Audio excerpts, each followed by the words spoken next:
Assalamualaikum warahmatullahi wabarakatuh. Perkenalkan, nama saya Rani Syafitri, NPM A1G01190053. Di sini saya akan menjelaskan tentang lingkungan hidup sebagai sumber daya. Lingkungan hidup adalah segala sesuatu yang ada di sekitar manusia dan berhubungan timbal balik.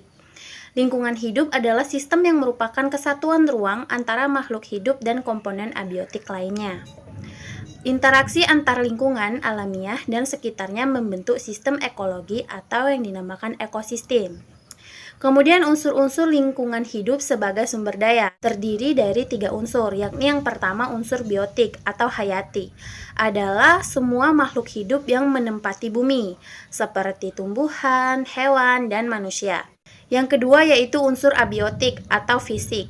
Unsur abiotik meliputi benda-benda yang tidak hidup, contohnya tanah, air, udara, cuaca, iklim, sungai, dan gunung. Kemudian yang ketiga yaitu unsur sosial budaya. Unsur sosial budaya ini tak terlihat, unsur ini bersifat abstrak, contohnya aturan, sistem, nilai, gagasan, dan keyakinan. Selanjutnya yaitu jenis-jenis lingkungan hidup sebagai sumber daya. Yang pertama yaitu lingkungan hidup alami. Adalah lingkungan hidup yang masih alami dan belum sama sekali tersentuh oleh aktivitas manusia yang dominan. Contohnya yaitu hutan tropis, Amazon, dan lain-lain. Kemudian yang kedua yaitu lingkungan buatan atau binaan. Adalah lingkungan hidup alami yang sudah ada aktivitas manusia di sekitarnya. Contohnya dari lingkungan hidup alami adalah pantai yang dibuat objek wisata. Kemudian yang ketiga yaitu lingkungan hidup sosial. Adalah lingkungan hidup yang berisi individu-individu manusia yang memiliki aturan-aturan tertentu dan berinteraksi membentuk suatu organisasi masyarakat. Wujud dari lingkungan sosial adalah adanya perkampungan atau perkotaan. Kemudian selanjutnya pengelolaan lingkungan hidup sebagai sumber daya. Pengelolaan lingkungan hidup adalah upaya sistematis dan terpadu yang dilakukan untuk melestarikan fungsi lingkungan hidup dan mencegah terjadinya pencemaran atau kerusakan lingkungan hidup yang meliputi perencanaan, pemanfaatan, pengendalian, pemeliharaan, pengawasan, dan penegakan hukum. Secara garis besar ada 4 lingkup pengelolaan lingkungan hidup, yaitu meliputi pertama pengelolaan lingkungan secara rutin, kemudian yang kedua perencanaan dini dalam pengelolaan lingkungan, suatu daerah yang menjadi dasar dan tuntutan bagi perencana pembangunan.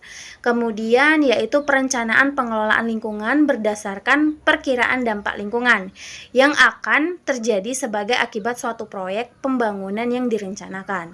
Kemudian selanjutnya perencanaan pengelolaan lingkungan untuk memperbaiki lingkungan yang mengalami kerusakan karena alamiah maupun ulah manusia sendiri. Lalu selanjutnya manfaat lingkungan hidup sebagai sumber daya. Yang pertama yaitu sebagai penyedia air, karena semua makhluk hidup baik manusia, hewan maupun tumbuhan membutuhkan air untuk hidup.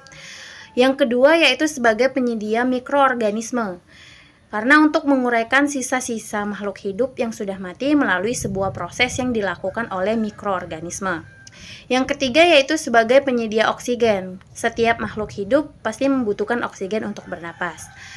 Yang keempat sebagai penyedia sumber daya alam seperti gas alam dan minyak bumi. Kemudian yang kelima yaitu sebagai penyedia tanah bagi tumbuhan dan berfungsi sebagai tempat hidup bagi manusia.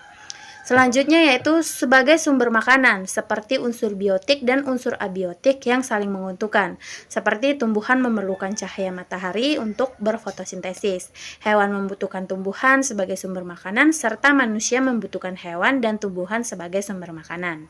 Yang ketujuh sebagai tempat hidup. Lingkungan menjadi tempat bagi makhluk hidup baik manusia, hewan maupun tumbuhan untuk berpijak. Jadi selain itu lingkungan juga menjadi tempat untuk beraktivitas dan berinteraksi. Kemudian upaya pelestarian lingkungan hidup sebagai sumber daya. Usaha-usaha pelestarian lingkungan hidup merupakan tanggung jawab kita bersama. Dalam hal ini, usaha pelestarian lingkungan hidup tidak hanya merupakan tanggung jawab pemerintah saja, melainkan tanggung jawab bersama antara pemerintah dan masyarakat. Jadi usaha-usaha pelestarian lingkungan hidup dapat dilakukan dengan cara-cara seperti melakukan pengelolaan tanah, memberikan perlakuan khusus kepada limbah seperti diolah terlebih dahulu sebelum dibuang agar tidak mencemari lingkungan.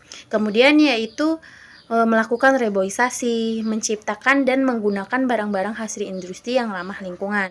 Maka dari itu, usaha pelestarian lingkungan hidup ini harus dimulai dari setiap individu, dengan menitikberatkan pada kesadaran akan pentingnya lingkungan bagi kehidupan manusia dan pelestarian alam. Terima kasih, itulah tadi penjelasan mengenai lingkungan hidup sebagai sumber daya.